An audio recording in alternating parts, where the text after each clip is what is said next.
Good afternoon. কিন্তু কথাটা হচ্ছে কি জানো তো, তাপমাত্রার থেকেও যেন আজকে মনে হচ্ছে বেশি তাপ। এই দেখো আমার বারান্দা গেটের সামনে আমি দাঁড়িয়ে আছি, এতটাই তাপ মানে সহ্য করার মতো না। দেখো বন্ধু, এতটাই তাপ, রোদের দিকে তাকানোই যাচ্ছে না মোট কথা।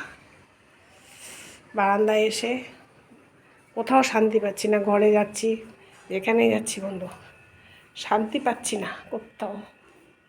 পাখা চালাই, পাখা কতক্ষণ চালানো যায় বৌদি বললো বন্ধু, সময় যেন কিছুতেই কাটে না।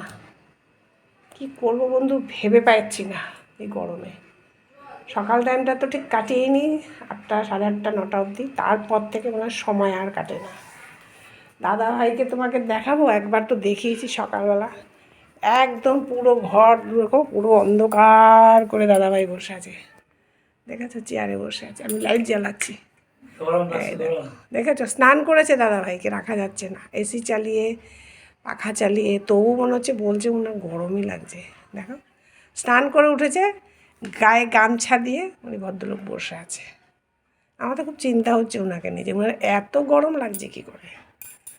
গরম আমারও লাগছে, কিন্তু ওনার একটু বেশি গরম লাগছে। যাক দেখা যাক, রাখছি ওনাকে, এইভাবেই রাখা হচ্ছে। উনি একদম অস্থির গরম ফিল করছে। যাই আমিও একটু ফ্রেশ হয়ে নিই। কী আর বলবো বন্ধু, নতুন কিচ্ছু বলার নেই। ট্রাফিক শুধু গরম নিয়েই, যে গরম আর গরম বন্ধু। খুব সাবধানে তোমরা থাকবে, সবাই সাবধানে থাকবে, ভালো থাকবে বন্ধু। আর কিছু নতুন কিছু বলার কিছু নেই বন্ধু। ঠিক আছে তাহলে বন্ধু, রাখছি তাহলে।